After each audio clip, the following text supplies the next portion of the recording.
This channel does not promote any violent, harmful, or illegal activities. All content provided by this channel is meant for an educational purpose only.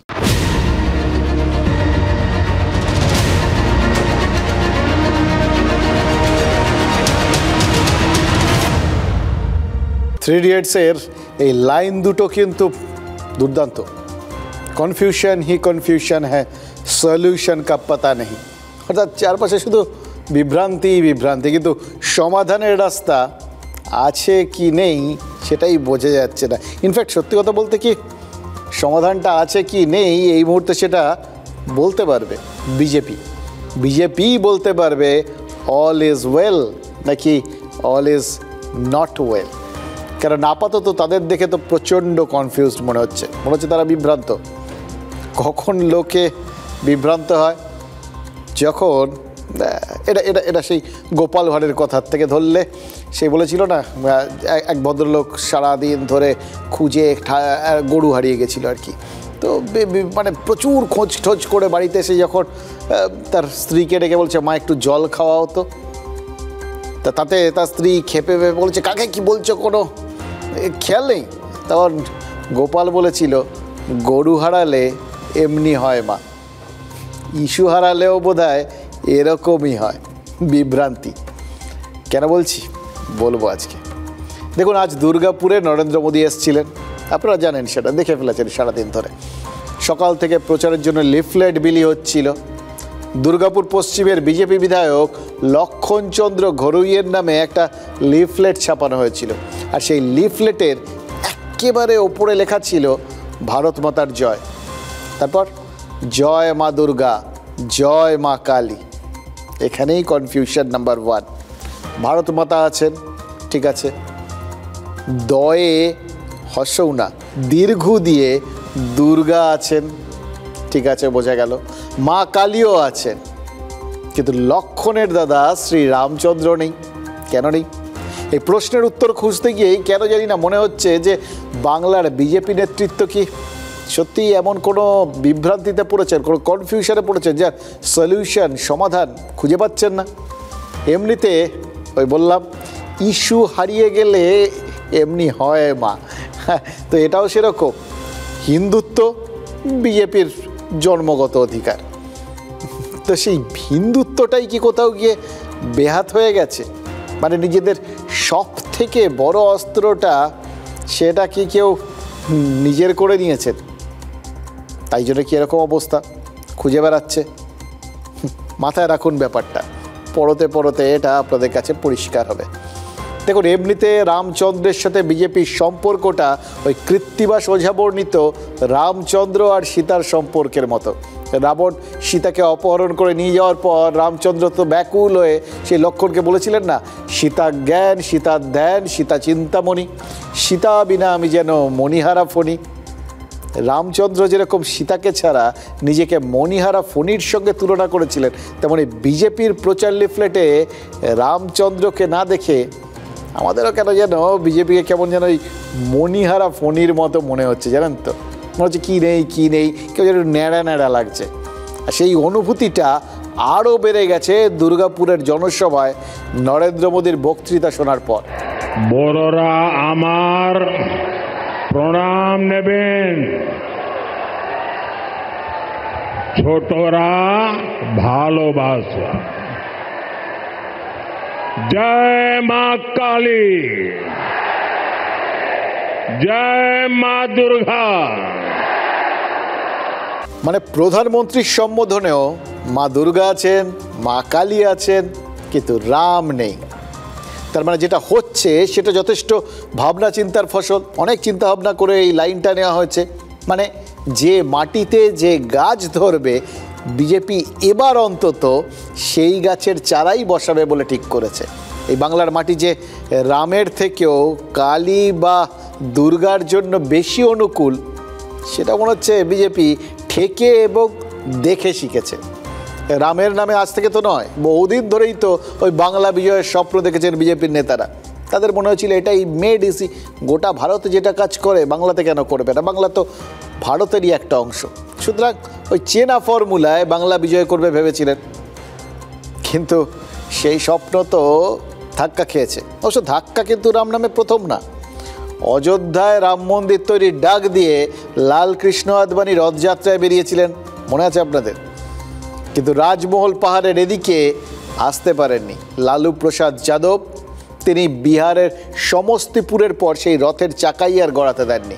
আর তারপর সারা দেশে দেখুন, এবারও রাম মন্দিরকে নিয়ে যখন উন্মাদনা তুঙ্গে, তখনও তো এখানে বিশেষ কিছু হয়নি। আর সেই 9-এর দশকে তখনও তো রাম মন্দির নিয়ে যখন তুঙ্গে উঠেছিল উন্মাদনা, ঠিক একইভাবে পরিস্থিতি সামলেছিলেন জ্যোতি বসু নামের এক কমিউনিস্ট নেতা। এখন সেই বামেরা নেই, মানে ক্ষমতায় নেই, কিন্তু বাংলায় মমতা বন্দ্যোপাধ্যায় আছেন। তাই কি বিজেপির লেখায় এবং কথায় রামের অনুপস্থিতি? ভাবতে হচ্ছে ব্যাপারটা। শ্রমিক ভট্টাচার্যের নাম যেদিন রাজ্য সভাপতি হিসেবে ঘোষণা করলো বিজেপি, সেদিনও তো ওই সায়েন্স সিটি অডিটোরিয়ামের সভামঞ্চে রাম অনুপস্থিত ছিলেন কালীঘাটের কালী। ব্যাকড্রপে কালীঘাটের কালীর ছবি, আর মঞ্চের ডান দিকে কালী প্রতিমা। সভা শুরুর আগে প্রত্যেকে সেই মূর্তিতে ফুল মালা অর্পণ করেছিলেন। বিজেপি নেতারা একদম প্রণাম ঠনাম করে মা কালীর আরাধনা করে কর্ম সম্পন্ন করেছিলেন। যেটাকে অনেকের কিন্তু প্রশ্ন উঠেছিল যে বাংলায় রামের বিপক্ষে মমতা বন্দ্যোপাধ্যায় যে জগন্নাথকে নিয়ে এসছেন দীঘায়, তাতেই কি কোথাও গিয়ে একটু বিজেপিকে নিজেদের স্টাইলটা বদলাতে হচ্ছে, কৌশল বদলাতে হচ্ছে? মানে রাম দিয়ে রামের, তখন অবধি বিজেপি রামকেই তুলে ধরেছে, রাম মন্দিরের পর অবধি বিজেপি তো রামকেই এখানে প্রতিষ্ঠার চেষ্টা করেছে। এবার জগন্নাথ এসে গেছেন, মানে হচ্ছে যখন সেটা কাউন্টার হিসেবে কেউ ধরেছিলেন, যেটা মুখ্যমন্ত্রী মমতা বন্দ্যোপাধ্যায়ের বা তৃণমূলের সফট হিন্দুত্ব ইস্যুটা আস্তে আস্তে হস্তগত করার দিকে প্রথম পদক্ষেপ। এবার তাতেই কি তখন কৌশল বদলানোর জন্য রামকে ছেড়ে কাউন্টার করতে গিয়ে বাঙালির বড় কাছের প্রাণের মা কালীকে নিয়ে এলো বিজেপি। দেখুন, একটা রাজনৈতিক দল, তারা তাদের মিটিং মিছিলে কি করবে না করবে এটা তো তাদের দলগত বিষয়, এটা যে কারোর কিছু বলার নেই। কিন্তু সচরাচর বা যেটা হয়ে থাকে, কখনো যদি তার ব্যতিক্রম ঘটতে দেখা যায় না, তখনই মনে প্রশ্ন জাগে হচ্ছেটা কেন এই ব্যতিক্রমী রাস্তায় হাঁটা শুরু করলো বিজেপি? তাহলে কোথাও গিয়ে কি তাদের ইস্যুটা মমতা বন্দ্যোপাধ্যায় তথা তৃণমূল হাইজ্যাক করে নিয়েছে? হিন্দুত্বটাকে তাদের মানে করায়ত্ত যেটা ছিল আর কি, যেটা জন্মগত অধিকার ছিল, সেখানে কি কোথাও তৃণমূল বা মমতা বন্দ্যোপাধ্যায় ভাগ বসিয়েছে? সত্যি কথা বলতে কি আর এক ধাপ এগিয়েও ভাবা যেতে পারে। হিন্দুত্বর ডেফিনেশনটাই এই রাজ্যে কি মমতা বন্দ্যোপাধ্যায় বদলে দিয়েছেন। এই জগন্নাথ মন্দিরকে এখানে প্রতিষ্ঠা করার মধ্যে কোথাও গিয়ে যেন ভগবানকে বাংলায় নিয়ে আসার, বাঙালির কাছাকাছি নিয়ে আসার বা বাঙালি করার একটা প্রচেষ্টা, মানে ঐশ্বরিক একটা চরিত্রের সঙ্গে বা ঐশ্বরিক একটা মহিমার সঙ্গে বাঙালিয়ানা, অর্থাৎ বাঙালি অস্মিতা, এই গোটা বিষয়টাকে যে জুড়ে দিয়েছে রাজনীতি, সেটাই কি কোথাও বিজেপিকে বিভ্রান্ত করে দিয়েছে? প্রধানমন্ত্রী হওয়ার 11 বছর বাদে প্রধানমন্ত্রীর চেঞ্জ শিফটেড ফ্রম জয় শ্রীরাম টু জয় মা দুর্গা, জয় মা কালী। এইটাই বাংলার মাটি, আপনাকে আমরা চেঞ্জ করিয়ে দিয়েছি, মমতা বন্দ্যোপাধ্যায় চেঞ্জ হবে না। শ্রীরামচন্দ্রকে ওনারা রাজনৈতিক ব্র্যান্ড অ্যাম্বাসাডার ব্যবহার করতে যাচ্ছিলেন। একজন বলেছেন, তিনি আবার মা কালী মা দুর্গা বলেননি, তিনি ভেবেছেন নরেন্দ্র মোদী খুশি হবেন, খুব জোরে জয় শ্রীরাম, নরেন্দ্র মোদী বললেন জয় মা কালী, জয় মা দুর্গা। এই যে ভেতরে চলছে ওদের ভেতরে, রামপন্থী আর কালীপন্থী, দে মা আমায় তবিলদারি, আমি নিমক হারাম নেই শঙ্করের, নিমক হারাম পাশে নিয়েই তো বসে। আপনারা বুঝতে পারলেন, রামের থেকে কালী বা দুর্গাকে এই যে বিজেপি বেশি গুরুত্ব দিচ্ছে, তার যাবতীয় কৃতিত্ব নিজেদের ঘাড়ে নিয়ে নিচ্ছে তৃণমূল। মানে কোনো কিছুতেই কাউকে কৃতিত্ব দেবে না। এটা কিন্তু একটা, আমি দেখেছি রাজনীতিকদের একটা বিরাট বড় চরিত্র, জানেন তো, এরা বৈশিষ্ট্য, এরা কোনো কিছু কাউকে নিতে, সব তারা, আমি অহম, সো অহম, আমি যারা কেউ নেই। হ্যাঁ, কেউ যখন নিজের থেকে এইভাবে যেচে এগিয়ে এসে বলছে যে কৃতিত্ব আমাদের, মুশকিল হচ্ছে সেই কৃতিত্বটা কতটা তাদের সেটা নিয়ে কাটাছেঁড়া করার দায়িত্বটা আবার আমাদের। কারণ তৃণমূল কংগ্রেস এমন একটা দল যাদের বিরুদ্ধে তো সচরাচর মুসলিম তোষণের অভিযোগ উঠেছে, বিজেপিই তুলেছে এতদিন ধরে, এবং তখন তারা বলেছে এই অভিযোগটা আমাদের, আমরাই এটা ধরে দিয়েছি। সেই তৃণমূল যখন বলছে যে তাদের চাপেই বিজেপি বাংলায় রামের থেকে কালী বা দুর্গায় বেশি ভরসা করছে, তখন তো কিছু কথা না বললেই নয়। দেখুন, বিজেপি এমন একটা দল যাদের ঘোষিত এজেন্ডাই কিন্তু হিন্দুত্বই, বললাম জন্মগত অধিকার এটার উপর। হিন্দুত্বের প্রশ্নে কোনো দিনও তাদের যে চ্যালেঞ্জের মুখে পড়তে হবে এটা তো কোনো বিজেপির নেতাই কোনো দিনও ভাবেননি। সেই জন্যই তো নরেন্দ্র মোদী বিনা টেনশনে নওয়াজ শরীফকে তার শপথ গ্রহণ অনুষ্ঠানে ডাকতে পারেন, আর সেরকমই বিনা টেনশনে শরীফের জন্মদিনে শটান চলে যেতে পারেন, পাকিস্তান চলে যেতে পারেন, কারণ প্রধানমন্ত্রী জানেন যে তার হিন্দু ভাবাবেগ নিয়ে কোনো প্রশ্নই উঠবে না, কেউ তুলবেন না। কে তুলবেন? তিনি কত বড় হিন্দু এই পরীক্ষা নেওয়ার কে আছে? বরং সেই পরীক্ষাটা, বলা ভালো অগ্নি পরীক্ষাটা, তার দল তাদের রাজনৈতিক প্রতিপক্ষদের জন্যই তো সেট করে রেখেছে। সেই জন্যই তো আমরা দেখেছি ওই ভোট প্রচারে গুজরাতে গিয়ে রাহুল গান্ধীকে পইতে বের করে দেখাতে হয়, প্রমাণ করতে হয় যে তিনি হিন্দু। অন্যদিকে উত্তরপ্রদেশে বিশ্বনাথ করিডোর সম্প্রসারণে বা গুজরাতের আমেদাবাদে রাস্তা চওড়া করতে যা যা করার দরকার, মানে সে হিন্দু মন্দির সরানোর থেকে শুরু করে যা যা কিছু দরকার সব নির্দ্বিধায় করতে পারে বিজেপি, কোনো ব্যাপার নেই, কোনো রকম দ্বিধা নেই, দ্বন্দ্ব নেই ধর্মস্থানকে সরিয়ে দিতে। কারণ বিজেপি নেতারা জানেন মানুষের মনে তাদের ধর্মীয় অবস্থান নিয়ে কোনো প্রশ্নই নেই, হিন্দুত্বের প্রশ্নে তাদের চ্যালেঞ্জ করার মতো কোনো প্রতিপক্ষই নেই। আর প্রতিপক্ষ যদি বাল ঠাকরের মতো কোনো চরম হিন্দুত্ববাদী নেতা হন, যদি লোহে কা টক্কর হয়, তাহলে হয়তো আলাদা কথা।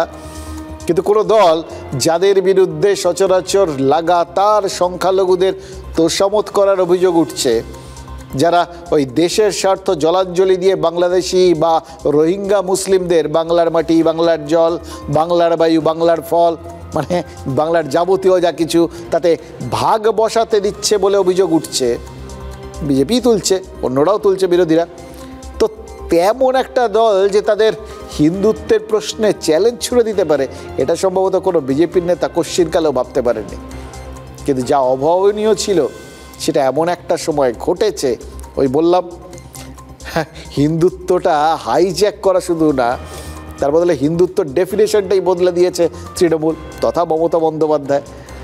এবার এটা এমন একটা সময় করেছেন যখন বিধানসভা ভোট দরজায় করা নাড়ছে, এরকম একটা সময় বিজেপি নেতারা কি ভোটারের কাছে গিয়ে বলবেন যে আমি পথ ভোলা এক পথিক এসছি, আমায় চেনো কি? শ্রী এবং রামের প্রত্যেকটি শব্দের নির্দিষ্ট একটি সম্মান আছেন, শৌর্য এবং স্বচ্ছতা, সততা, তার ব্যাখ্যা ইনি ইতিমধ্যেই দিয়েছেন।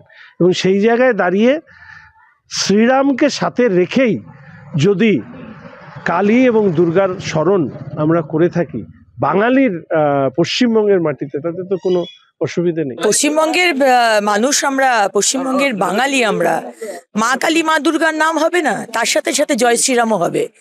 কারণ শ্রীরামচন্দ্র হচ্ছে ভারতবর্ষের ভারতীয়দের হৃদয়, আর মা দুর্গা আমাদের, আমরা সন্তান, সুতরাং এটা আলাদা স্ট্র্যাটেজির কোনো ব্যাপার নয়। মা দুর্গা মা কালীর নাম করে আমরা যে কোনো জিনিস শুরু করি।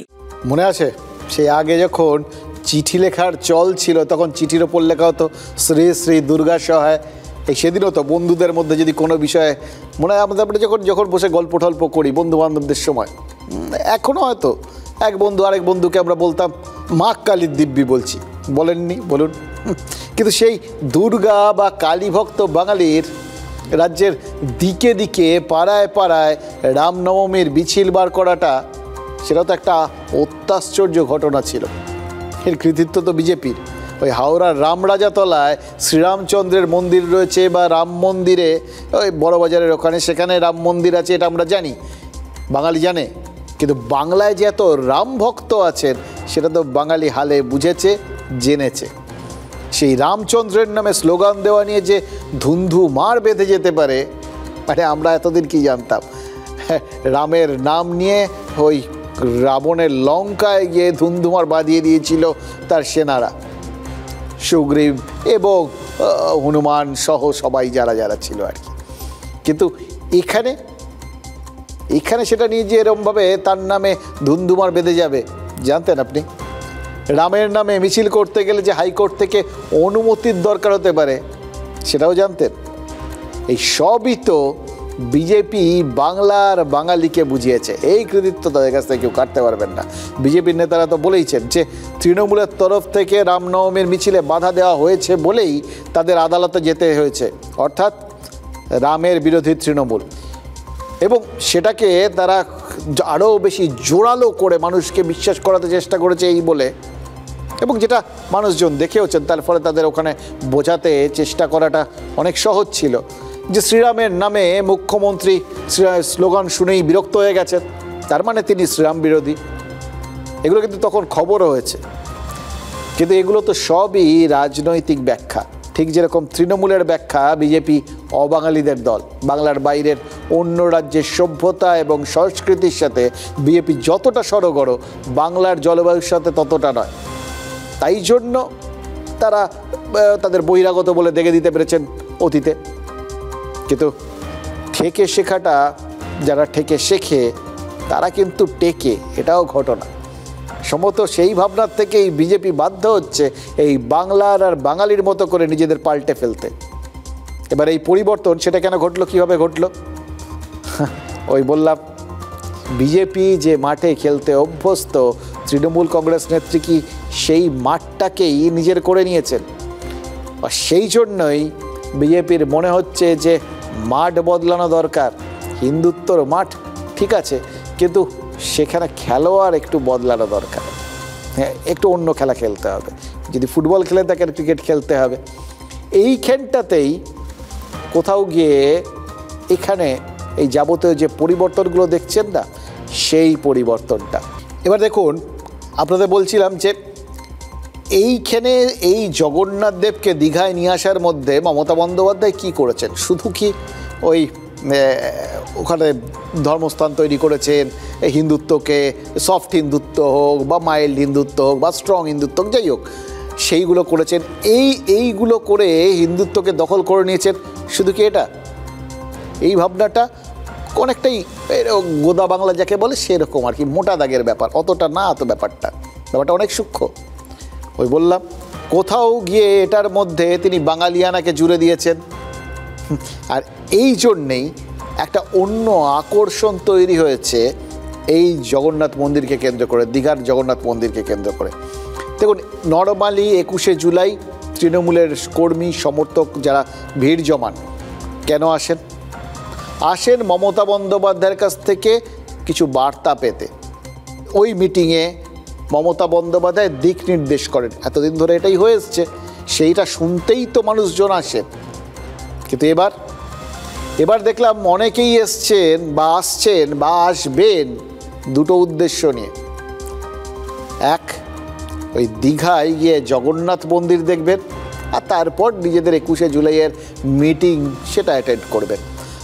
অর্থাৎ এই যারা, এটা তো স্যাম্পল সার্ভে, হ্যাঁ, তা শুধু যে এই ভাবনা চিন্তাটা 21শের মিটিং দেখার ভাবনা চিন্তা হয়তো তৃণমূল সমর্থকদের মনে রয়েছে, কিন্তু ওই দীঘার জগন্নাথ মন্দিরটা ঘুরে আসা সেটা তো বাঙালিদের মনের মধ্যে রয়েছে।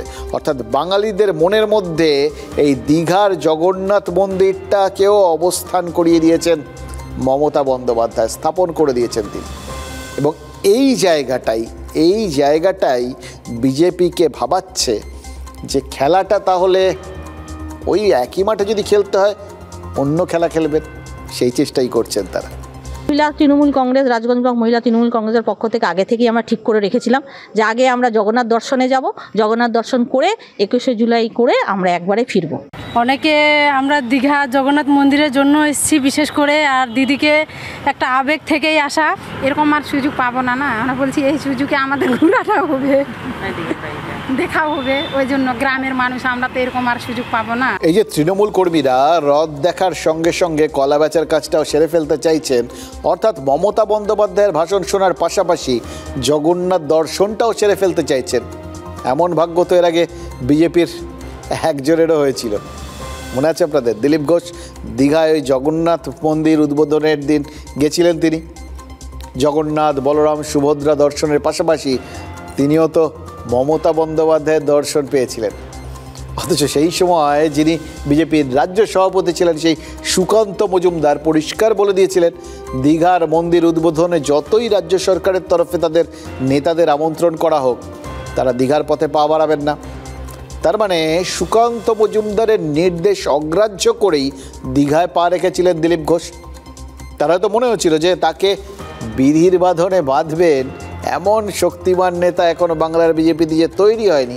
এই বার্তাটা দেওয়াটা খুব জরুরি, তাহলেই তার একটা নিজস্ব অবস্থান থাকবে বাংলার বিজেপি বা বাংলার বিজেপি সমর্থকদের মধ্যে। তিনি হয়তো ভেবেছিলেন যে তাকে যখন রাজ্যপালের মতো পদ গ্রহণের প্রস্তাব দলের তরফে দেওয়া হয়েছিল, তখন তিনি নিশ্চয়ই দলের নজরে বাকিদের থেকে একটু ওপরে। আবার এটাও মনে হয়ে থাকতে পারে যে তাকে কি তাহলে রাজ্য থেকে সরানোর পরিকল্পনা হচ্ছে? তাহলে রাজ্যের মধ্যে তিনি যে প্রাসঙ্গিক সেটা বুঝিয়ে দেওয়ার দরকার আছে। কারণ যেটাই হোক, তিনি যেটা চেয়েছিলেন সেটাই হয়েছে। তিনি আলোচনার কেন্দ্রবিন্দুতে চলে এসেছেন এবং বিজেপি আতান্তরে পড়েছিল। রাজ্য স্তরে জারি হওয়া কোনো বিধিনিষেধ তার জন্যে নয়, এটাই দিলীপ ঘোষ বুঝিয়ে দিয়েছিলেন। এটা তো আবার শৃঙ্খলাজনিত একটা প্রশ্ন। দিলীপ ঘোষ বলেছিলেন তিনি দীঘার মন্দিরে উপস্থিত থেকে মন্দির রাজনীতিতে বিজেপিকে ইনক্লুড করেছেন, মানে বিজেপির হাতটা একটু ছুঁয়ে দিয়েছেন। মানে যা করেছেন সেটা দলের জন্যই। আপন ভালো পাগলে বোঝে, কিন্তু নেতারা বুঝছেন না বিজেপির ভালো, সেই জন্যই তিনি স্বতঃপ্রণোদিত হয়ে বিজেপির ভালো করতে গেছিলেন। যা করেছিলেন সাদা মনে কাদা নেই, শুধু মন প্রাণ জুড়ে বিজেপি, তাই তাদের জন্য করেছেন।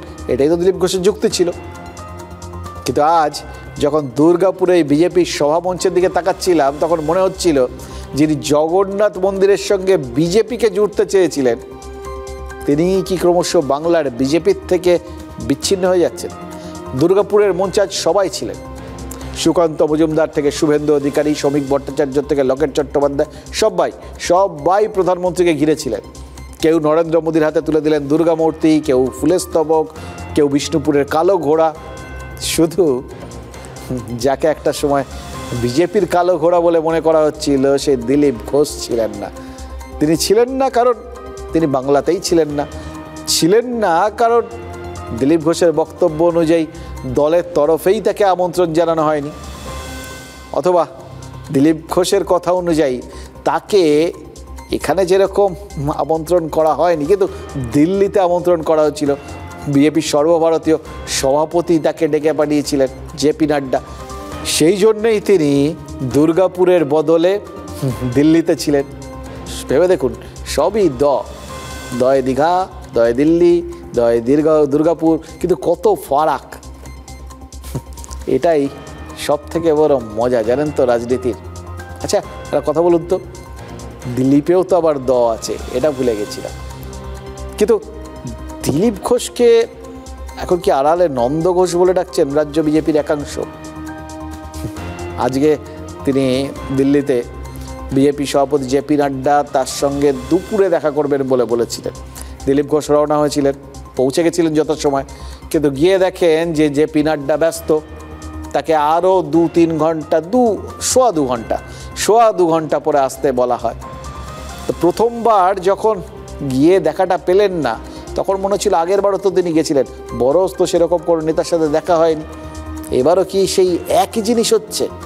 এবার এটা যদি হয়, তাকে ডাকা হয়েছে, এসে দেখা করা হচ্ছে না, এটা তো একটা অন্য সমীকরণ, অন্য বার্তা। কিন্তু সেটা অবশ্য ঘন্টা 2-1 পরে দেখা গেল যে না, এটা আর তাকে বলতে হলো না যে বন্ধু 2 দিন তোর বাড়িতে গেলাম, মানে অফিসে গেলাম, কিন্তু দেখা পেলাম না।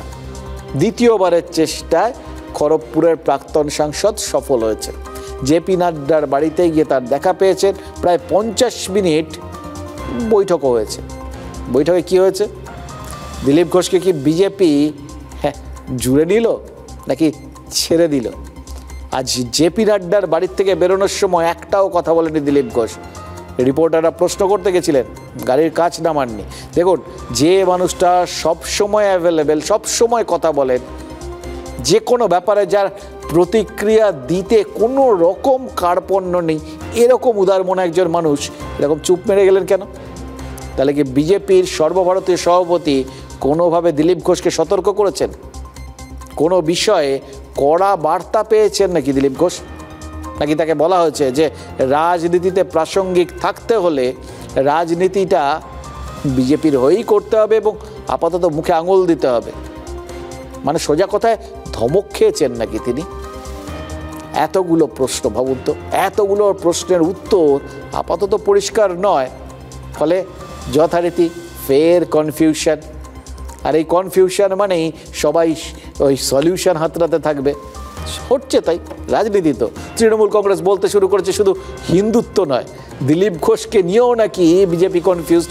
মানে দিলীপ ঘোষ যেখানে সাবজেক্ট সেখানে কনফিউশন আছে, কিন্তু সলিউশনের হদিশ নেই।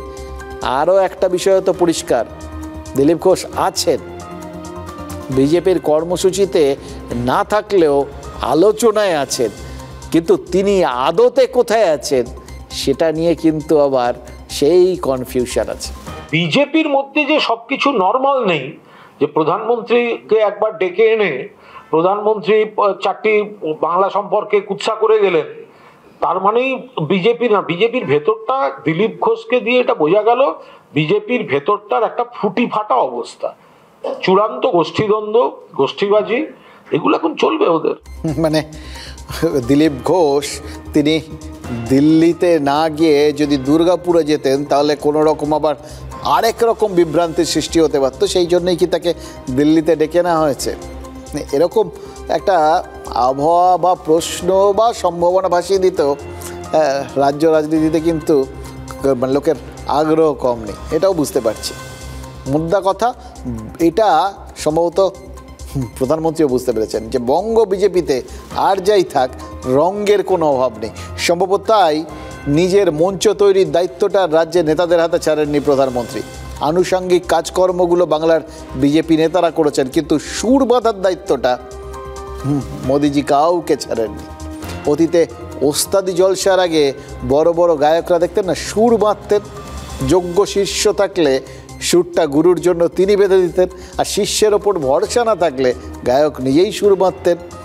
মানে সুর বাঁধা যতটা জবরদস্ত হতো, জলসা ততটাই হিট হতো। গতকালই তো সোশ্যাল মিডিয়ায় সুরটা বেঁধে দিয়েছেন প্রধানমন্ত্রী, লিখেছেন যে তৃণমূলের অপশাসনের কারণেই পশ্চিমবঙ্গের ক্ষতি হচ্ছে। আর তৃণমূল তার জবাবে কি করেছে? বাঙালি অস্মিতা উস্কে দিয়ে 5টা প্রশ্ন ছুড়ে দিয়েছে। তার মানে সোজা কথায় সুরটা বাঁধা হয়ে গেছে। তার মানে দুর্গাপুরে নরেন্দ্র মোদীর সভা শুরুর আগে রাজনৈতিক পারদ যতটা চড়ার প্রয়োজন ছিল, তিনি কি বলেন এই রকম একটা যে উৎকণ্ঠা তৈরির দরকার ছিল সেটা হয়ে গেছিল। ইনফ্যাক্ট তার প্রেক্ষাপটটা গতকালই তৈরি করে ফেলেছিলেন প্রধানমন্ত্রী নিজে। আর তার উপর আজ এখানে আসার আগে, বাংলায় আসার আগে বিহারের মতিহারির থেকে আশ্বাসও দিয়ে ফেলেছেন তিনি। নির্বাচনী আশ্বাসই বলুন বা বাংলার জন্য সোনালী ভবিষ্যতের আশ্বাস। বলেছেন পর্যটনে জলপাইগুড়ি হবে জয়পুর আর বীরভূম হবে বেঙ্গালুরুর সমতুল্য। মানে একই সঙ্গে বুঝিয়ে দিয়েছেন আর যাই থাক এই জয়পুর বেঙ্গালুরুর মতো জায়গা বাংলায় নেই। जयपुर की तरह जयपालगुड़ी, जलपाईगुड़ी और जाजपुर में भी टूरिज्म के नए रिकॉर्ड बने। बेंगलुरु की तरह বীরভূম কে লোক भी आगे बढ़े। জলপাইগুড়িতে কতগুলো নতুন ডেস্টিনেশন হয়েছে নরেন্দ্র মোদী জানেন। একটা দুর্বল হোমওয়ার্ক নিয়ে কাদের কাছ থেকে ইনপুট নেন, ভুল ভাল কথা বলতে এসেছেন। বীরভূমে এগোচ্ছে বিভিন্ন পর্যটন কেন্দ্র, শিল্প। আপনি একটা কাজ করুন, আপনি আগে পহেলগাঁওতে ট্যুরিস্টদের পাহারা দিন, জঙ্গি ঢুকে মেরে ফেলছে, আপনাকে এদিকটা দেখতে হবে না, এখানে মমতা বন্দ্যোপাধ্যায় আছেন। এখন প্রধানমন্ত্রী নরেন্দ্র মোদী কাদের কাছ থেকে ইনপুট নেন এইটা তো ব্যঙ্গর সুরেই কুণাল ঘোষ ছুড়ে দিয়েছেন। সম্ভবত তার তীরটা ওই বাংলার বিজেপি নেতাদের উদ্দেশ্যে। এবার বঙ্গ বিজেপির ইনপুট কি বলছে? দুর্গাপুরে যেখানে প্রধানমন্ত্রী নরেন্দ্র মোদী সভা করলেন, সুকান্ত মজুমদারের দাবি সেই রাঢ়বঙ্গের 70% আসনে বিজেপি জিততে চলেছে। শুভেন্দু অধিকারীর হিসেবেও 70 আছে, 70 সংখ্যাটা। 2026-এ বাংলায় নাকি 170টা আসনে জিততে চলেছে বিজেপি। কিন্তু তার বাইরেও এই গোটা বিষয়গুলোর মধ্যে আর একটা জিনিস আছে। নরেন্দ্র মোদী এই 26-এর জন্য স্লোগানটা বেঁধে দিয়েছেন, বাংলা চায় তৃণমূলের বিদায়। এটা বলার মধ্যে একটা জিনিস খেয়াল করেছেন, বাংলা কি চাইছে সেই জিনিসটাকে গুরুত্ব দেওয়ার একটা চেষ্টা রয়েছে। এবার বাংলা জয়ের ক্ষেত্রে বাংলার চাহিদাকে প্রাধান্য দেওয়া বা গুরুত্ব দেওয়াটাই যে চাবিকাঠি, এটা কি গতবারের ভোটটার থেকে, মানে 2021-এর ভোটটার থেকে বিজেপি ঠেকে শিখেছে? আরেকটা জিনিস থেকে শেখা, বললাম না, ভালো ছাত্র হলে কিন্তু সে ঠিক নিজের ভুল ত্রুটিগুলো শুধরে নিয়ে পরের পরীক্ষায় ভালো ফল করে।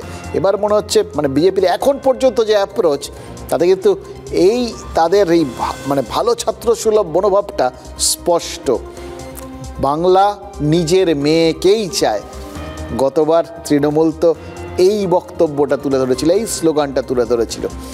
এবার নিজের মেয়েকেই চায় এটা বলার মধ্যে বাংলার লোক হয়ে যাওয়ার আগ্রহ বা বার্তা যেরকম ছিল, তেমনি বাংলার চাহিদাটাকেও প্রাধান্য দেওয়ার বার্তাটা ছিল। এবার বাংলা চায় তৃণমূলের বিদায়, এই ধরনের একটা স্লোগান বাজারে ছেড়ে দেওয়ার মধ্যে দিয়ে সেই একইভাবে বাংলার মনন বা বাংলার চাহিদাকেই কি প্রাধান্য দিতে চাইলেন বিজেপির নেতৃত্ব এবং প্রধানমন্ত্রী নরেন্দ্র মোদী। 57 টোটাল সিট, সেই 57 টোটাল সিটের মধ্যে বেশিরভাগ সিট, সিংহভাগ সিট ভারতীয় জনতা পার্টি জিতবে এবং স্ট্রাইক রেট 70% থাকবে কম করে। উত্তরবঙ্গ যেরকম আমাদের গড়, সেরকম লালবঙ্গ গড়, সেই জন্য লালবঙ্গকে আমরা বেছে নিয়েছি। 16-তে 3, 21-এ 77, 26-এ 177। শুভেন্দু অধিকারী 170-এর দাবি করে বসলেন। রাঢ় বাংলায় ডিস্টিংশন নিয়ে পাশ করার হিসেব দিচ্ছেন কেন্দ্রীয় শিক্ষা প্রতিমন্ত্রী। আর এদিকে দুর্গাপুরে দাঁড়িয়ে প্রধানমন্ত্রী নরেন্দ্র মোদী বাংলার মানুষকে আহ্বান জানাচ্ছেন, একবার বিজেপিকে সুযোগ দিন। অর্থাৎ বুঝতে পারছেন, গোটা বক্তব্যগুলোর মধ্যে একটা টোনের পার্থক্য রয়েছে। বাংলার বিজেপি নেতৃত্ব তারা যে টোনে বক্তব্য রাখছেন আর প্রধানমন্ত্রী যে টোনটা সেট করে দিচ্ছেন, এই দুটোর মধ্যে একটা ফারাক রয়েছে। এখনও বাংলার বিজেপি নেতৃত্বের মধ্যে হয়তো তারা ওই শেয়ার বাজারে কারেকশান হয় না, খুব বেড়ে গেলে দামটা, শেয়ার বাজারের যারা ব্রোকার তারা বলেন যে এবার একটা কারেকশান হবে, বিশেষজ্ঞরা বলেন এবার একটা কারেকশান হবে, ওই মানে যতটা দাম বেড়ে গেছে তার থেকে দাম কমে এবার একটা জায়গায় এসে থিতু হবে। তো এর আগের বার সেই 200 পার এই রকম একটা জায়গায় ক্ষমতায় প্রায় চলে আসেন, এরকম জায়গায় দিল্লির থেকে আসা নেতারাও বিজেপিকে তুলে দিয়েছিলেন, আর বঙ্গ বিজেপির নেতারাও সেটাকেই কপি করে নিয়ে একদম মানে মনোপ্রাণ দিয়ে বিশ্বাস করে ফেলেছিলেন। এবার হয়তো তার থেকে একটুখানি র্যাশনালাইজ করে সেটা একটু বাস্তবোচিত করে সংখ্যাটা কমিয়েছেন, কিন্তু এখনও তাদের টোনটার মধ্যে সেই বিষয়টা হচ্ছে আমরা পেয়ে যাব, এত পাবো, এত পাচ্ছি, এত পেলাম। সেই জায়গার থেকেই প্রধানমন্ত্রী নরেন্দ্র মোদী কি তাদের নম্রতার বার্তা দিচ্ছেন? পেলাম না, চান, প্রার্থনা করুন, তবেই পাবেন। এই শিক্ষাটা কি ওই বিজেপিকে একবার সুযোগ দিন এই বলার মধ্যে দিয়ে বাংলার বিজেপি নেতাদের দিয়ে গেলেন প্রধানমন্ত্রী নরেন্দ্র মোদী। इसलिए भाजपा की तरफ से मेरा ये आग्रह है कि आप एक बार भाजपा को अवसर दें,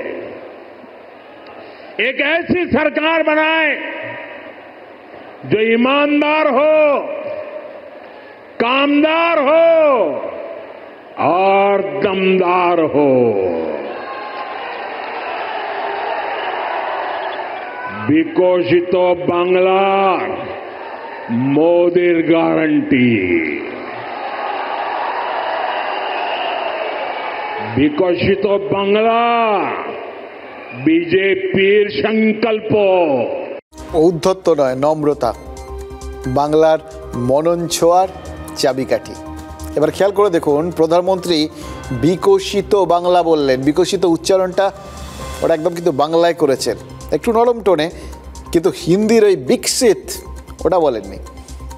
সেটা আমরা ছাড়াও আরও একটা পক্ষ খেয়াল করেছে, জানেন তো, যাদের করার কথা। এসব ভুল হয় না। তৃণমূল কংগ্রেস, চন্দ্রিমা ভট্টাচার্য দাবি করেছেন যে তৃণমূলের এই বাঙালি অস্মিতার যে প্রচার, তার চাপেই নাকি প্রধানমন্ত্রী বাংলা ভাষা নিয়ে খাটছেন। মানে তিনি কিন্তু সার্টিফিকেট দিয়ে দিলেন যে প্রধানমন্ত্রী বাংলা ভাষা নিয়ে খাটছেন, এটা তৃণমূল সার্টিফিকেট দিচ্ছে। এবার দেওয়া মানে বাংলার জন্য তিনি যে ভাবছেন, বাংলার সঙ্গে একাত্ম হওয়ার চেষ্টা করছেন, সেইটাকেই তো সার্টিফিকেট দিয়ে দিলেন। এটা আবার বুমেরাং হয়ে যাবে না তো? দেখুন, সোশ্যাল মিডিয়ায় নরেন্দ্র মোদীর ওই সভাকে নিয়ে তৃণমূল যা যা ব্যঙ্গ করেছে তা সবই কিন্তু বাঙালি অস্মিতা সম্পর্কিত। এমনকি তৃণমূল আজ যখন প্রেস কনফারেন্স শুরু করেছে, সেখানেও তো সিঙ্গারা জিলিপি ছিল। কয়েকদিন আগে ওই সিঙ্গারা জিলিপি নিয়ে কেন্দ্রের স্বাস্থ্য মন্ত্রকের এক সতর্ক বার্তা নিয়ে বিতর্ক ছড়িয়েছিল। এবার সিঙ্গারা জিলিপি এগুলো আমাদের ঘরের জিনিস, আমাদের বাংলার জিনিস, এরকম একটা ব্যাপার আমাদের আছে। আমরা সিঙ্গারা জিলিপি বলছি, আমরা সামোসা জিলাপি বলিনি তো। এইটা দুটোর মধ্যে তো ফারাক আছে। এবার সবাই ধরে নিয়েছিলেন যে তারা, মানে নরেন্দ্র মোদী বক্তব্য শুরু করার আগেই তার বক্তব্যটা সেট করে দিলেন এই সিঙ্গারা জিলিপি দেখিয়ে। মানে কুণাল ঘোষ আর চন্দ্রিমা ভট্টাচার্যের যে ইঙ্গিতটা ছিল সেটা তো সেই দিকেই। ইউপিএ জমানার কেন্দ্রীয় স্বাস্থ্যমন্ত্রী ধূমপান ছাড়ানোর জন্য একবার একটা ক্যাম্পেইন করেছিলেন, মনে আছে? এক সুপারস্টারের সঙ্গে তার জবরদস্ত স্নায়ুযুদ্ধ হয়েছিল। কেন্দ্রীয় স্বাস্থ্যমন্ত্রী পাবলিক প্লেসে সিগারেট খাওয়া নিষিদ্ধ করতে চাইতেন, আর সুপারস্টার প্রকাশ্যে ধূমপান করতেন। কিন্তু তৃণমূলের এই সিঙ্গারা জিলিপি সহযোগে সাংবাদিক বৈঠক ঠিক কেন্দ্রকে চ্যালেঞ্জ করা নয়, কারণ কেন্দ্রীয় মন্ত্রকের তরফ থেকে পরবর্তী ক্ষেত্রে জানিয়েও দেওয়া হয়েছিল এরকম কিছু তারা বলেননি, কিন্তু ছড়িয়ে গেছিল ব্যাপারটা। এটা আসলে সেই মানে রেশটাকে ধরে রাজ্যবাসীকে বার্তা দেওয়া। বা সেই জায়গাতেই যেটা প্রধানমন্ত্রী করলেন, তাদের বক্তব্য কোথাও কি তাদের কাছেই খানিকটা হলেও বুমেরাং হয়ে গেল। প্রধানমন্ত্রী একবার সুযোগ দিতে বলেছেন। তারা হয়তো, তৃণমূল নেতারা হয়তো বলতে চেয়েছিলেন যে বিজেপি একবার সুযোগ পেলে খাবার দাবারের ওপরেও নিয়ন্ত্রণ চাপিয়ে দেবে, আর বাঙালির আবেগের যে বড় অংশ খাওয়া দাওয়া, সেটা কে না জানে। কিন্তু বিজেপি বাংলার সিঙ্গারা জিলিপির বিরোধী এই বলে এই ধারণাটা গেঁথে দিতে চেয়ে যদি তৃণমূল তাদের বক্তব্যের সুর বাঁধে, এই প্রধানমন্ত্রী তার নম্রতা দিয়ে একবার সুযোগ দিন এইটা বলে তাদের বক্তব্যটাকেই কোথাও কি ভোতা করে দিলেন। এবার তৃণমূলের আরেকটা অভিযোগ হচ্ছে যে গোটা দেশ জুড়ে বাংলাভাষীদের ওপর নির্যাতন। বাঙালি বললেই, মানে বাংলা ভাষায় কথা বললেই বাংলাদেশি বলে দাগিয়ে দেওয়া হচ্ছে, দেশ ছাড়া করা হচ্ছে, হেনস্থা করা হচ্ছে। এটা তো তৃণমূল মানে বেশ কয়েকদিন ধরেই এই সুরেই তো প্রচার চালাচ্ছে। আপনাদের তো আগেও বলেছি, আমাদের এই না বললেই নয়ের অনুষ্ঠানেই বলেছি যে এটা বলে মোটামুটি শুক্রবার মানে আজকে নরেন্দ্র মোদী কি বলবেন সেটা ঠিক করে দিয়েছিলেন মমতা বন্দ্যোপাধ্যায়, মানে যেগুলো নিয়ে জবাব দিতেই হবে নরেন্দ্র মোদীকে। এবং সব থেকে বড় কথা, এটা তো একটা গোটা দেশের সামনে বার্তা হয়ে দাঁড়িয়েছিল। গোটা দেশে প্রয়োজনে ঘুরবেন, এটা মমতা বন্দ্যোপাধ্যায় বলেছিলেন, পথে নামবেন, পথে নেমেছিলেন। সবটাই তো ওই ভিন রাজ্যে লাগাতার বাঙালিদের হেনস্থার বিরুদ্ধে তৃণমূলের প্রচার আন্দোলন এবং লোকের মনে গেঁথে দেওয়া যে তৃণমূল বাঙালির পাশে আছে, আর বিজেপি তারা বাঙালি বিদ্বেষী। কিন্তু আজ দুর্গাপুরের মঞ্চ থেকে এই বাঙালি বিরোধী অভিযোগেরই যেন জবাব দিলেন প্রধানমন্ত্রী। তাকে যে দিতে হবে সেটাই ডেফিনেটলি তৃণমূল চেয়েছিল, তিনি দিন, এটাই তারা চেয়েছিলেন। হয়তো তারপরে তারা কি বলবেন, ওই দাবা খেলায় যেরকম হয় না, একটা চাল দিয়ে আগামী 5টা চাল ভেবে রাখা হয়, সেরকম তারা হয়তো ভেবে রেখেছেন। তারা এবার কি বলবেন সেটাও আমরা হয়তো ক্রমশ জানতে পারবো। কিন্তু আপাতত প্রধানমন্ত্রীও কিন্তু খুব কুশলী চাল দিয়েছেন, জানেন তো। আজকে ক্লাসিক্যাল বাঙালি কবি বিষ্ণু দের জন্মদিন, সে কথা নরেন্দ্র মোদী দুর্গাপুরের মঞ্চ থেকে স্মরণ করিয়ে দিয়েছেন। আর শ্যামাপ্রসাদ মুখোপাধ্যায়ের কথা বলে এটা দাবি করেছেন যে বিজেপির বিজি বাংলায়, বিজেপির বাঙালি অস্মিতা অন্য যে কোনো লোকের থেকে বেশি অন্য যে কোনো পার্টির থেকে বেশি। কিন্তু একই সঙ্গে বুঝিয়ে দিয়েছেন তিনি যেরকম বিজেপি নেতা হিসেবে এবং বাংলার থেকে যে বিজেপির উত্থান, মানে ওই শ্যামাপ্রসাদ মুখোপাধ্যায়ের হাত ধরে যার বীজ, যার অঙ্কুরোদ্গম এখানে, সেই ভাবনার ধারক বাহক, সেই বাঙালি মননকে টাচ করার জন্য যিনি নম্র, যিনি গায়ের জোরে দাম্ভিকভাবে ক্ষমতায় আসছি ভেঙে চুরে এরকম না, একবার সুযোগ দিন বলতে পারেন, কিন্তু একই সঙ্গে তিনি প্রধানমন্ত্রী হিসেবে দেশের সার্বভৌমত্ব এবং দেশের স্বার্থ দেখার ক্ষেত্রে আপোষহীন। সেখানে কেউ কোনো রকম রাজনৈতিক সেন্টিমেন্টের চাপে তাকে নোয়াতে পারবেন না, কারণ তাতে দেশের ক্ষতি। প্রধানমন্ত্রী তো জোরের সঙ্গে আজকে জানিয়ে দিয়েছেন যে ভারতের নাগরিক নয় যিনি, তার বিরুদ্ধে সংবিধান অনুযায়ী পদক্ষেপ করা হবে। অর্থাৎ এই যে আন্দোলন তৃণমূল শুরু করেছে এবং যেভাবে সামগ্রিক বাঙালিদের বিরুদ্ধে বিজেপি হেনস্থা করছে এরকম একটা অভিযোগ তোলার চেষ্টা করেছে, সেটাকে যেরকম তিনি উড়িয়ে দিয়েছেন, কিন্তু তার মধ্যে থেকে তিনি এটা পরিষ্কার করে দিয়েছেন যে এই আন্দোলনের চাপে এই ধরনের পদক্ষেপ নেওয়াটা সম্পূর্ণভাবে কখনোই বন্ধ হবে না। তার কারণ পদক্ষেপটা বাঙালিদের বিরুদ্ধে নেওয়া হচ্ছে না, পদক্ষেপটা নেওয়া হচ্ছে তাদের বিরুদ্ধে যারা ভিনদেশি, যারা আমাদের দেশের মধ্যে অন্যায়ভাবে ঢুকে পড়ে আমাদের দেশে খাচ্ছেন, পড়ছেন বা আমাদের ক্ষতি করার চেষ্টা করছেন, অর্থাৎ অনুপ্রবেশকারী। ये भाजपा सरकार है जिसने बांग्ला को शास्त्रीय भाषा का दर्जा दिया। भाजपा ऐसी राष्ट्रीय पार्टी है जिसका बीज बंगाल की मिट्टी में पनपा है। भाजपा की वैचारिक नींव को बंगाल के सपूत डॉक्टर श्यामा प्रसाद मुखर्जी ने अपने खून से सींचा है। भाजपा के लिए बांग्ला अस्मिता सर्वोपरि है। इसके लिए यहां घुसपैठ को बढ़ावा दिया जा रहा है, घुसपैठियों के फर्जी कागज बनाए जा रहे हैं, इसका एक पूरा इकोसिस्टम यहां डेवलप किया गया है। ये पश्चिम बंगाल की देश की सुरक्षा के लिए खतरा है। टीएमसी की साजिश उजागर हो गई है तो उसने घुसपैठियों के पक्ष में नई मुहिम शुरू कर दी है। साफ साफ कह दो, जो भारत का नागरिक नहीं है, फिर से सुन लीजिए, जो भारत का नागरिक नहीं है, जो घुसपैठ करके आया है, उसके साथ भारत के संविधान के तहत न्याय सम्मत कार्रवाई होती रहेगी। মানে দিল্লিতে তৃণমূল যতই ধর্ণা দিক, মমতা বন্দ্যোপাধ্যায় যতই প্রতিবাদ পদযাত্রা করুন, এই পরিযায়ী বাঙালিদের ভিড়ে বাংলাদেশি খোঁজার কাজ চলবে এবং নরেন্দ্র মোদী বলেছেন যে সংবিধান অনুযায়ী ব্যবস্থা নেওয়া হবে। তার মানে বাঙালি অস্মিতা নিয়ে তৃণমূলকে প্রতিবাদ চালিয়ে যাওয়ার একটা সুযোগ যেরকম দিলেন, আর একই সঙ্গে মনে হচ্ছে মমতা বন্দ্যোপাধ্যায়ের 21শে জুলাই স্ক্রিপ্টটা সহজ করে দিলেন প্রধানমন্ত্রী নরেন্দ্র মোদী। এবার পাশাপাশি আরও একটা ঘটনা খেয়াল করে দেখুন, সেটা কিন্তু ওই দৃঢ়তার জায়গাটা যে রাজধর্মের জায়গায় আর রাজনীতির জায়গায়, এটা দুটোকে কোনোভাবেই তিনি মেলাবেন না, এটা প্রধানমন্ত্রী স্পষ্ট করে দিয়েছেন। ইনফ্যাক্ট আজকে যে ইয়েতে এসছে, দুর্গাপুরে যে এসছিলেন, সেই আশাকে কেন্দ্র করে এই ধারণাটা কিন্তু আরও আগে আরেকবার প্রতিষ্ঠা করে দিয়েছেন। দেখুন, দুর্গাপুরে তার আশার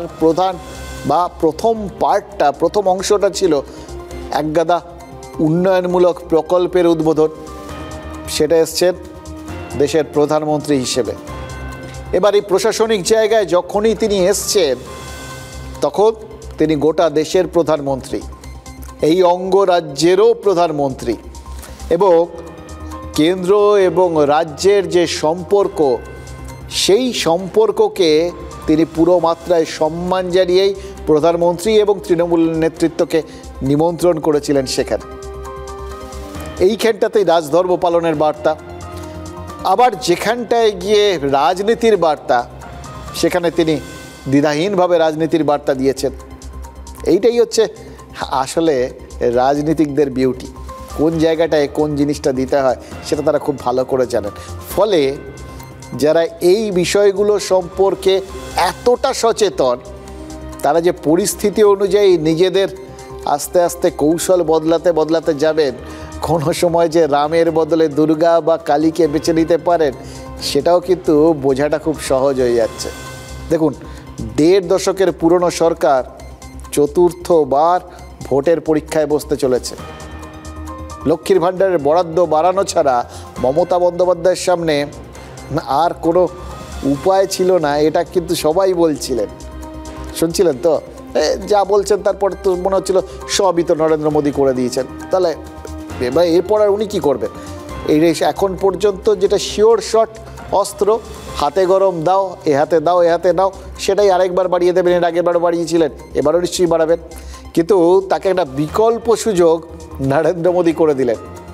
নারী সুরক্ষা, নিয়োগ দুর্নীতি, মুর্শিদাবাদে হিংসা, পুলিশের ভূমিকা, সিন্ডিকেট রাজ, এবার ইস্যু ধরে ধরে অভিযোগ করেছেন প্রধানমন্ত্রী নরেন্দ্র মোদী। এবার কিন্তু ইস্যু ধরে ধরেই পাল্টা জবাব দিতে পারবেন মমতা বন্দ্যোপাধ্যায়। কোন জবাব?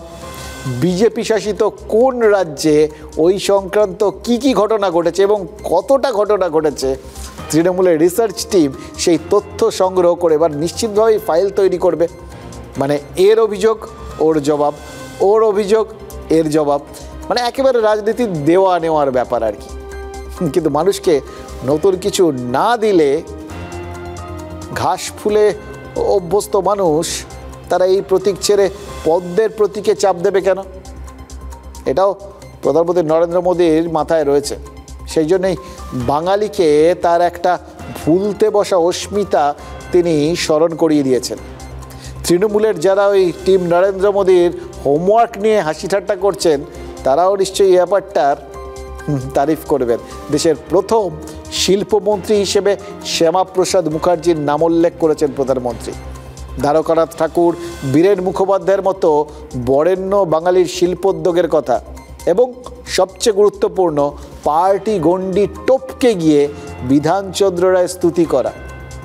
মোদী কিন্তু এক্ষেত্রে আমার ধারণা মানে রাজনীতিটা কিন্তু বিপক্ষকে উল্টো দিকে হুমড়ি খেয়ে ফেলানোর একটা বিরাট বড় ময়দান। মোদী সেই কাজটাই করেছেন, অবাক করে দিয়েছেন প্রতিপক্ষকে। সোজা কথায় বিভ্রান্তি তৈরি করেছেন। বলছিলাম কনফিউশন, এটা রাজনীতির একটা বড় পার্ট। অবশ্য বিধানচন্দ্র রায় তিনি কংগ্রেসের হলেও গান্ধী পরিবারের ঘনিষ্ঠ নন, বরং নেহেরুর সঙ্গে তার মাঝে মধ্যেই স্নায়ুযুদ্ধ হয়েছে বলে তো প্রবীণ সাংবাদিকদের কাছ থেকে শুনেছি। তাই মোদী বিধান রায় স্তুতি করে রাজনৈতিক দিক থেকেও কোনো ভুল করেননি, আবার যথারীতি বাঙালি মননকে সুচারুভাবে ছুঁয়ে গেছেন। ये देश के पहले उद्योग मंत्री डॉक्टर श्यामा प्रसाद मुखर्जी की धरती है। बीसी रॉय जैसे विजनरी नेतृत्व की धरती है। द्वारिका नाथ टैगोर जी जैसे रिफॉर्मर दिए। सर बीरेन मुखर्जी हुए जिनके जीवन से, जिनके विजन से भारत में स्टील उद्योग को मजबूत नींव मिली। बांग्ला परिवर्तन चाहे, बांग्ला उन्नयन चाहे।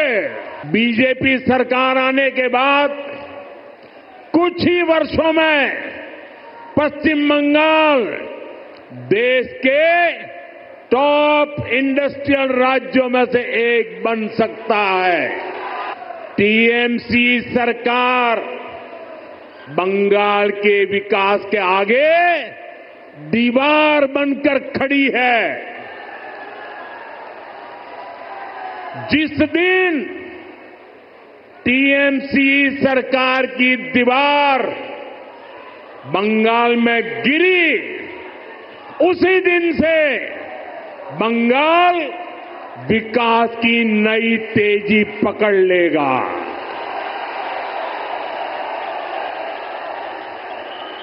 टीएमसी की सरकार जाएगी तभी असली परिवर्तन आएगा। टीएमसी जाबे तबेई আসল পরিবর্তন আসবে। দেখুন এই যে সব কিছুই অন্যরকম শুনছেন মনে হচ্ছে না? এই পরিবর্তনের ডাক একটা সময় দিয়েছিলেন তৃণমূল নেত্রী, আজকে সেটাই আবার প্রধানমন্ত্রী মানে বিজেপি নেতৃত্বের গলায়। কি অদ্ভুত না? এরকম অদ্ভুত ঘটনাগুলো ঘটছে। যেরকম ওই প্রধানমন্ত্রী যেরকমভাবে বিধানচন্দ্র রায়ের প্রশংসা করলেন, ঠিক সেরকমভাবেই তো আজকে শুভেন্দু অধিকারীর গলায় আবার বুদ্ধদেব ভট্টাচার্যের স্তুতি। অথচ একটা সময় নন্দীগ্রামকে কেন্দ্র করে মানে প্ল্যাকার্ডের মধ্যে বুদ্ধ ভট্টাচার্যের ছবিতে রক্তের ছিটে, সেও তো আমরা দেখেছি। তখন শুভেন্দু অধিকারী অবশ্য তৃণমূলে ছিলেন, এখন পার্টি বদলেছেন। এবার জায়গা বদলালে, অবস্থান বদলালে মতবাদও হয়তো বদলে যায়, সেটা আমরা দেখেছি ইদানিংকালে। তো কিন্তু মোদ্দা কথা হচ্ছে এখন সবই আমরা অন্যরকম, আজকে দিনটাই কীরকম অন্য, সব বিভ্রান্তি তৈরি করা, মানে আমাদের জন্য আর কি। হ্যাঁ, রাজনীতিতে আমাদের জন্য সব জায়গাতে আরও আছে, শেষ নেই। এই যে দুদিন পর তৃণমূলের 21শে জুলাই, এতদিন আমরা কি দেখেছি? আদালতের শর্ত সাপেক্ষ অনুমতিতে বিরোধীদের সভা করতে হচ্ছে, যে সবাই হোক, আদালতে না গেলে তারা ছাড়পত্র পায় না। এবার কি দেখছি? এই প্রথমবার আদালতের শর্তে শাসকের সভা হচ্ছে। বিজেপি বা সিপিআইএম তাদের সভায় বাধা পেয়ে আদালতে গেছে, আদালত শর্ত দিয়ে সভার অনুমতি দিয়েছে, বহুবার ঘটেছে। কিন্তু শাসকের সভায় শর্ত এতদিন কিন্তু শোনা যায়নি, তাও আবার 21শে জুলাইয়ের সভা। এবার এই শর্ত আরোপের বিরুদ্ধে শাসক কি পাল্টা ডিভিশন বেঞ্চে যাবে? তাহলে সেটা তো আরেকটা কনফিউশনের জায়গা তৈরি করবে। আদালত কি বলেছে?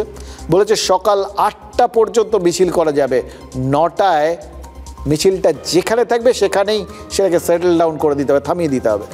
মানে 9টার পর থেকে 11টা পর্যন্ত কোনো মিছিল করা যাবে না। এছাড়াও হাইকোর্ট চত্বর, মধ্য কলকাতার আশেপাশের 5 কিলোমিটার এলাকায় যাতে যানজট না হয় সবার জন্য, সেটাও নিশ্চিত করে বলে দিয়েছে কোর্ট। কড়া শর্ত কিন্তু, এমনিতেই যানজট হবে না এমনি দিলেও এটাই পালন করাটা বেশ কড়া ব্যাপার। তারপর আবার এরকম একটা দিনে কেন এই শর্ত বলুন তো? কেন পাল্টা আবেদনে কনফিউশন বাড়বে বলুন তো? কারণ ধর্মতলার ওই ভিক্টোরিয়া হাইজের সামনেটা সারা বছর 144 ধারা থাকে। রাজ্য প্রশাসনই এটা জারি করে রেখেছে নির্দেশিকাটা। সেই কারণে কোনো রাজনৈতিক দল, কোনো সংগঠন মিটিং মিছিল করতে পারে না। গত বছর তিলোত্তমা কাণ্ডে জুনিয়র ডাক্তারবাবুরা ওই ধর্মতলায় অবস্থান করতে গেছিলেন, তখনও তো পুলিশ এই 144 ধারা দেখিয়েছিল। দেখুন, এই 144 ধারাটা আইনি বিষয়, মানে আগেকার সিআরপিসির 144 বা বিএনএসের 163, যাই হোক আর কি। মোদ্দা কথা হচ্ছে এটা আইনি বিষয়, আইন সবার জন্য সমান। তাহলে শাসকের জন্য অন্য আইন কেন? এই প্রশ্ন তো প্রায় সুর চড়ায় বিরোধীরা। আর সেই সুরেই আদালতে আবেদন করেছিল অল ইন্ডিয়া লয়ার ইউনিয়ন, শুধু একটু অন্যভাবে। যানজটের প্রশ্ন তোলা হয়েছিল আদালতে, আর তাতেই তো শর্ত চাপিয়েছে কোর্ট। এতে যানজট ছাড়াও আরেকটা বিষয় তো সামনে চলে এলো। বলুন তো কি? 21শে জুলাইয়ের কপিরাইট কার? শহীদ স্মরণের কপিরাইট কংগ্রেসের থেকে তৃণমূলের হয়েছে, কিন্তু ধর্মতলার সভাস্থল, ওটার কপিরাইটও কি চিরস্থায়ী বন্দোবস্ত রইল না? এটাই কি আদালতের পূর্বাভাস? দেখুন, এত বছরে মাত্র একবারই ওই ব্রিগেডে 21শে জুলাইয়ের সভা হয়েছিল, তাও তৃণমূল ক্ষমতায় আসার পর। কিন্তু বাকি সব শহীদ স্মরণ সেগুলো তো ধর্মতলাতেই হয়েছে। বিরোধীরা অনেকবার সভা করতে চেয়েছে, সফল হয়নি। 2014-তে বিজেপি সভা করতে গেছিল, প্রশাসনের বাধায় আদালতে যেতে হয়েছিল।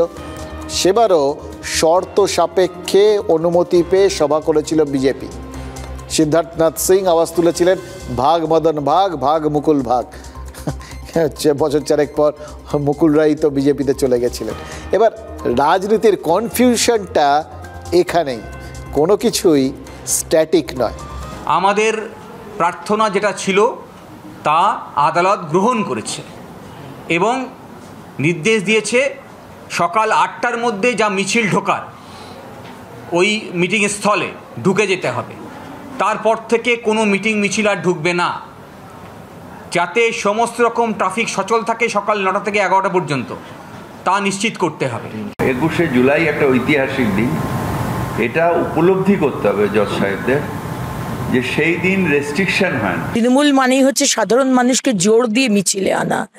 এখানে সাধারণ মানুষ, আপনি সরকার করেছেন বলে ছোট ছোট বাচ্চারা স্কুল থেকে ফিরতে পারবে না, না আপনি বিরাট এক 21শে জুলাইয়ের এক হাইজ্যাক করা প্রোগ্রাম করছেন, এটা তো চলতে পারে না।